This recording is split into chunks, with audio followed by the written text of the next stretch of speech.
औज़ुबिल्लाहि मिनश्शैतानिर्रजीम बिस्मिल्लाहिर्रहमानिर्रहीम। मेरे प्यारे पाकिस्तानी बहन भाइयों, मेरा नाम मलिक हैदर है और सियालकोट से मेरा ताल्लुक है और इस वक्त मैं जर्मनी में हूँ। कहते हैं कहानी थी कि किसी शहर में एक कफन चोर था और उसका एक बेटा था। कफन चोर मर गया और उसके मरने के बाद लोग जो है ना उसको बहुत बुरे अल्फाज में याद करते थे। उसके बेटे की ख्वाहिश थी कि लोग मुझे मेरे बाप को किसी अच्छे अल्फाज में याद करें।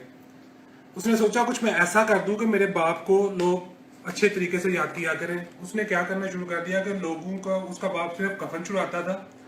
उसने लोगों के कफन चुराने और साथ मुर्दे को रोड पे रख के उसके साथ गलीज हरकतें करनी शुरू कर दी। तो लोगों ने कहना शुरू कर दिया कि ये इसका बाप मरहूम बहुत अच्छे थे, सिर्फ कफन चुराते थे। ये तो मुर्दों की इज्जत नीलाम करनी शुरू कर दी इस हदीस ने। यही हालात हमारे कुछ मुल्क के हैं।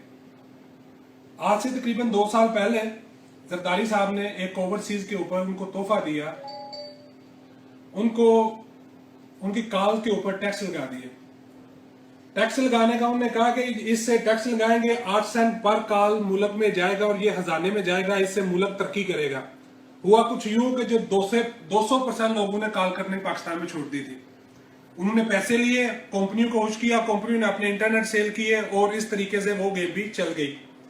नवाज शरीफ साहब ने अपने कैंपेन में कहा, इलेक्शन कैंपेन में, कि हम हर सूरत में जो ओवरसीज को रिलीफ देंगे और ये जो जरदारी टैक्स लगाया गया है इसको हम खत्म कर देंगे। लेकिन नवाज शरीफ साहब ने बिल्कुल अपने उसी फरमाबरदार बेटे की तरह अपने रूहानी बाप जरदारी साहब से भी 4 कदम आगे चले गए। हमने कुछ देर पहले एक दोस्त को फोन किया, FBI में थे। उन्होंने कहा कि मैंने कहा मियाँ क्या कर रहे हो आजकल? उन्होंने कहा आजकल हम आपके ऊपर छुरी चलाने की तैयारी कर रहे हैं।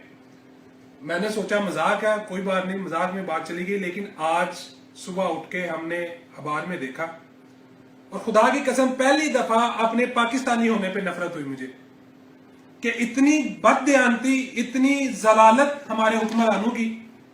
देखा गया कि वो पाकिस्तान के अंदर जो पैसे भेज रहे हैं बाहर से मजदूर, उनसे 10% टैक्स वसूल किया जाएगा। क्यों? क्योंकि हमारे मुल्क में ब्लैक मनी आती है। उस ब्लैक मनी को कंट्रोल करने का ये एक ही तरीका है। यार किसके पास है ये ब्लैक मनी? उस मजदूर के पास जो 20,000 रुपए सऊदी अरब में कमाता है और 45 डिग्री सेंटीग्रेड में 14 घंटे काम करता है, अपने बीवी बच्चों के पास से दूर है, उसके पास है ब्लैक मनी। या उसके पास है परवेज रशीद के पास जो वजीर खजाना है और उसने आधा दुबई खरीद लिया हुआ है। या उसके पास है जिसने रायगढ़ के अंदर महल बनाए हुए हैं। या उसके पास है जिसका सिर्फ 50 करोड़ के ऊपर बिलावल हाउस बनता है।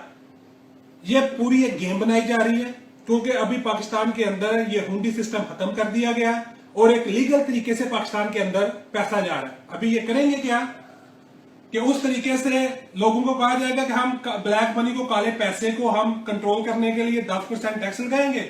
और जब टैक्स लगाएंगे तो मेरे जैसा जो गरीब आदमी है जो बाहर बैठे हुए हैं वो क्या करेंगे? वो लीगल तरीके से पैसे नहीं भेजेंगे और हुंडी के जरिए से पैसे भेजेंगे। हुंडी कौन चलाते हैं? यही लोग चलाते हैं। काले पैसे हमारे पास हैं और जो आपकी मां अयान अली को, जिसको आपने पकड़ा हुआ है, उसको 1.5 लाख रुपए सिर्फ एक तैयारी के लिए वो अदालत के अंदर जाती है, सिर्फ 1.5 लाख रुपए लगा के अपना मेकअप करके अंदर जा रही है। उसको वो सहूलियात क्यों दी जा रही है? इसलिए दी जा रही है कि अगर उस मां जी को वो पैसे नहीं दिए जाएंगे, वो सहूलियात नहीं दी जाएंगी, तो वो सारा काला चिट्ठा खोल के बता देगी कि मेरे पास कौन कौन थे। नवाज शरीफ साहब, हाथ है आपके सामने, ये पूरे ओवरसीज की तरफ से है। बड़ी मुश्किल से आपने 2 साल गुजार लिए, 3 साल और गुजार दे। खुदा की कसम, मब्बे की तौबा, उसके बाद शेर को वोट कभी नहीं देंगे। सारी जिंदगी शेर को वोट नहीं देंगे। कुछ खुदा का खौफ कर दो यार। पूरी दुनिया के अंदर जहल तरीन कौम जो इस वक्त जो आपकी कैबिनेट है वो आपकी है। पूरी दुनिया में कोई मुल्क ऐसा नहीं है जो कहता है कि मेरे मुल्क में इन्वेस्टमेंट करो आके, उसके ऊपर मैं टैक्स दूंगा। पूरी दुनिया में कटोरा लेके घूम रहे हो आप। $40 लाख चाइना ने दिए आपको। आप चाइना कर रहे हो कि चाइना हमारा दोस्त, उसने $40 लाख दे दिए। वो $40 लाख के बदले में आपसे लेगा, आपसे रास्ता लेगा, आपसे बहुत कुछ उसके फायदे हैं। लेकिन ये ओवरसीज इन्होंने 10 माह के अंदर $15 लाख इन बेचारों ने आपके ऊपर भेजे हैं। कुछ रहम कर दो इनके ऊपर। ये आप इसको टैक्स लगा के इनके ऊपर पहले आपने इनकी कालें बंद कराई। ये अपने बीवी बच्चों से दूर है। एक बंदा 50,000 रुपए सऊदी अरब में कमाता है, उसके ऊपर जो 10,000 रुपए अपना खर्चा रखता है, 5-10 हजार रुपए वेस्टर्न यूनियन को देता है, 5-10 हजार रुपए आपको टैक्स देगा, वो क्या भेजेगा घर? 5-5 साल से लोगों के पास टिक्के नहीं है कि वो अपने पास से अपने घर चले जाए। मैं अपनी कौम से, अपने दोस्तों से, ये जो दोस्त हमारे ओवरसीज में बैठे हैं या उनकी फैमिलियां, प्लीज इस जुल्म के खिलाफ उठो। अगर इस जुल्म के खिलाफ नहीं उठोगे तो आपका कौम बहुत ही बदतरीन कौमों में शुमार होगा। इस मैसेज को फैलाओ, अपने वीडियोस के ऊपर अपलोड करो, अपने घर वालों को कहो कि ये बाहर निकले, नहीं तो ये नाम आपके काले पैसे का। मेरे पास तो काला पैसा नहीं यार, अगर मेरे पास काला पैसा हो तो मैं 10-12 घंटे गर्मी में काम क्यों करूं? कि जो सऊदीया के अंदर मजदूर इनके पास काला पैसा हो तो ये क्यों गर्मी के अंदर आप जिलस के अपने बीवी बच्चों से दूर रहें? ये अपनी एक गेम है। और प्लीज सब दोस्त इस पोस्ट को अपनाओ, सोशल मीडिया के ऊपर जाओ, अपने बहन भाइयों को बताओ इस जुल्म के खिलाफ उठो। अगर नहीं उठोगे तो इसी तरीके से जलील होते रहोगे, जैसे 2 साल पहले जरदारी ने कर दिया, अब नवाज शरीफ करेगा, इसके बाद इसके बेटे आएंगे वो उससे आपको ज्यादा जलील करेंगे। अस्सलाम वालेकुम रहमतुल्लाह।